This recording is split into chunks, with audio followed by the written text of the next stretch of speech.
Hey, just a little message before we get started. I offer one-on-one coaching to women for breakup recovery and dating.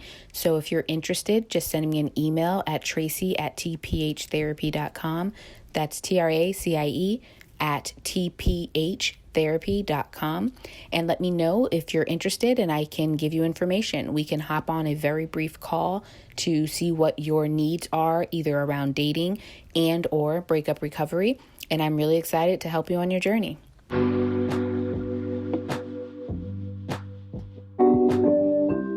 Hey, I'm Tracie Pinnock, and welcome to the Bitter to Better podcast, where I talk all things love and life that help women live better after breakups. I'm glad you're here, and let's get into it.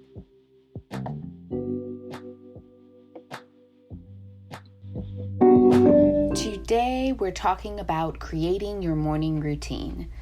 It is so helpful for us to have a process that we do every morning to help ground ourselves and take control of our day. I was particularly inspired to record this episode at this time because I recently had a session with a client who mentioned she wants to work on not letting small inconveniences at the beginning of her day completely ruin her day. And having a morning routine that brings you peace is a very important part of this.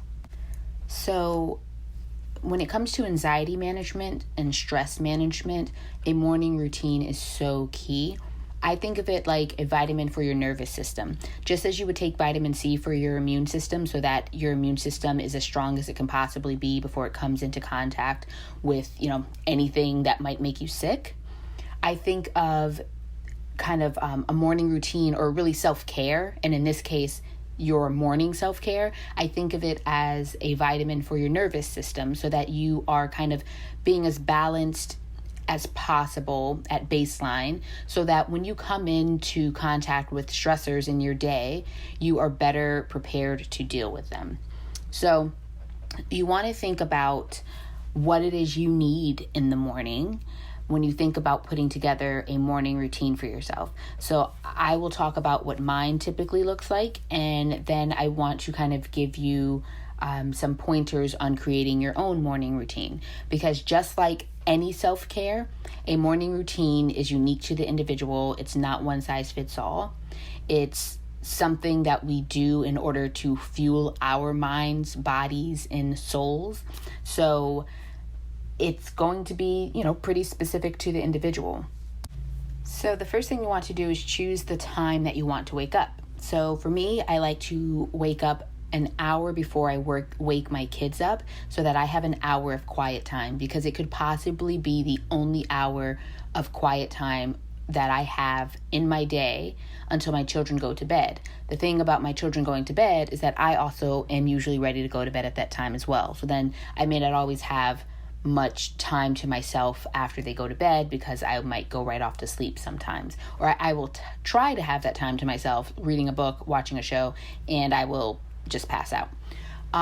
So you want to think about what you need.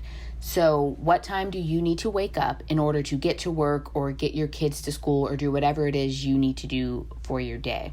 And I suggest at least a half hour before that you want to wake up, ideally even an hour, because it gives you more time to get some things done.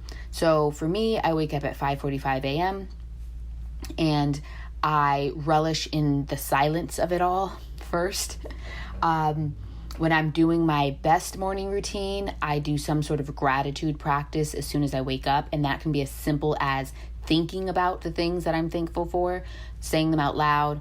I could journal about them, but I have this sign above my closet in my bedroom that says thank you, and it's a reminder to me to say thank you every morning, ideally before I get out of the bed. Just thank you for being alive, thank you for whatever things I want to talk about being grateful for that day.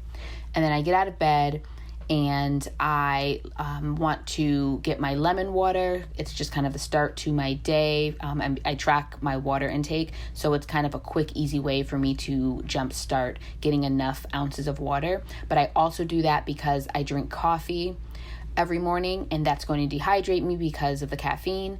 And I'm particularly mindful of it if it's a day that I know I'm planning to have any alcohol, because that also is dehydrating. And also, just drinking the water helps me like with my sinuses and my throat and stuff like that, which tend to be a little dry when I first wake up, especially in the winter. It's a big issue in the winter. But at any time of the year, waking up, my throat, my sinuses tend to be a bit dry. So that lemon water helps a lot. So I pretty much chug that. I don't leisurely drink that. I just kind of like try to just get it down. And I make my coffee because your girl is a fiend. Caffeine is my drug of choice. And while I'm waiting for my coffee or brewing my coffee or drinking my coffee, I might read if I'm in the middle of a book that I want to read, but I also might listen to a podcast, or I might listen to some law of attraction content on YouTube. But what I'm doing is leaning into things that bring me peace, joy, or excitement. I also might look out my window. I have a bay window in the back of my home that looks over a pond, and there are these swans and ducks and other water birds that hang out there. So that's always nice to see. On one occasion, I saw ducks in my yard, which had never really happened. That was fun. But all of these things help soothe me, help calm me, help ground me. There have been times where I would do a little yoga in the morning. I am wanting to get back into that as a ongoing thing, but actually I might make yoga more consistently a thing that I do in the afternoon to help stretch, especially my neck and back and hips, because I'm always sitting.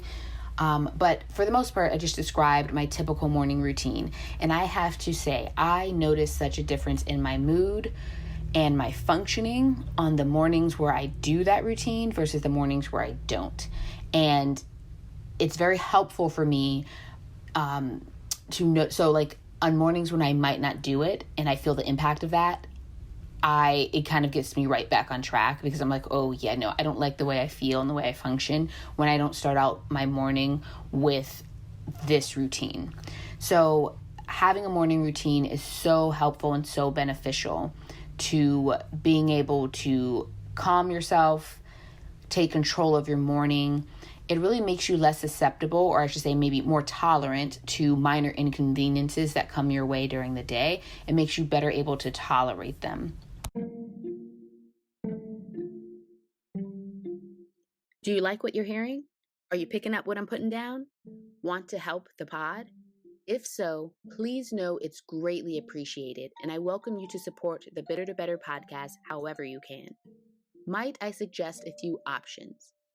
First, please rate and review the show on Spotify, Apple Podcast, or whatever platform you choose. Next, how about sending this podcast to one friend who you know could use it? This way, she can't say you've never given her anything. If you're really riding with me, talk about the show on social media and tag me. I'm at Tracy Panak on Instagram. And lastly, if you ever use any products or services I mention in the pod, can you tell them Tracy Panak from the Bitter to Better podcast sent you? Please and thank you. Okay, so I got a little off track with giving you the kind of steps to take. So you need to decide on a wake up time to start your morning routine. I recommend a good hour before you need to actually be awake. But if that feels too early for you, start out with a half hour and take it from there. Next, you want to choose the task that you'll be doing during your morning routine. So I just described mine, but is there going to be exercise? Is there going to be journaling, meditation, yoga? Are you going to say mantras or affirmations? Are you going to sit outside? Are you going to take a walk? Are you going to make sure you eat breakfast during that time? Are you going to stretch, read, do a devotional, listen to a podcast? I could go on and on and on. Do you want to color, draw, sketch? What is it that you want to make time for in your day that you can do in the morning and it helps you feel good?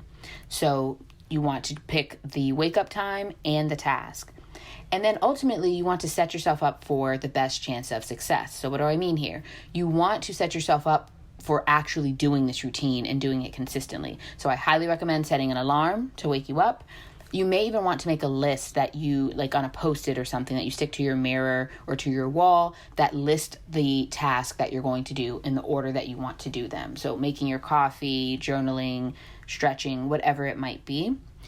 And you really want to practice being consistent with a few things first before adding any other things or making any significant changes. So maybe ultimately your morning routine is, maybe you want it to include, 10 different things. But if you haven't been doing much of a routine at all, maybe you want to start out with trying like 5 of those consistently, or 3 of them consistently.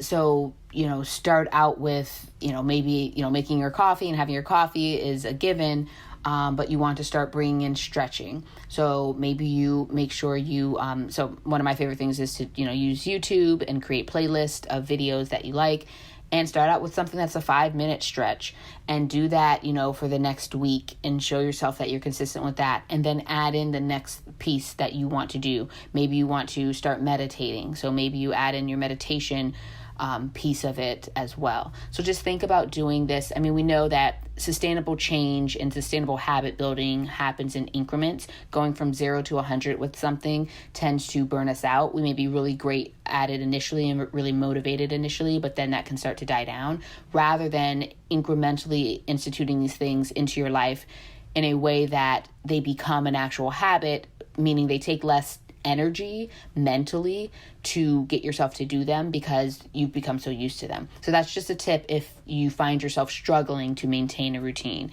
If you're able to do all the things and do them consistently without an issue long term, then go for it.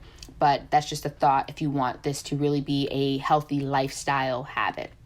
So pretty much this is a short and sweet episode, but it's so important. And that's the thing about the morning routine that I really like. It's so easy because, remember, you're mainly wanting to focus on doing things you enjoy or that you really feel like are good for you. So in general, the morning routine is pretty easy, but it has a big impact. Like once you start doing a routine, you really notice the difference when you're not doing the routine. So this is a great way to be someone who takes control of your day by purposely doing tasks every morning that help to calm you and soothe you.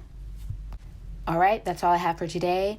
Definitely share with me your morning routine practices. You can find me on Instagram, you can find me on Threads, you can find me in the show notes and answer the Q&A that I usually have for every episode. Maybe I'll even do a poll for this episode as well. Answer the Q&A, answer the poll. Also, rate and review this podcast. Pass it on to someone who you think it could be helpful for. I'm going to try to get better at reminding people to do these things so that we can pass along the Bitter to Better podcast to anyone who it might benefit. All right, see you next time.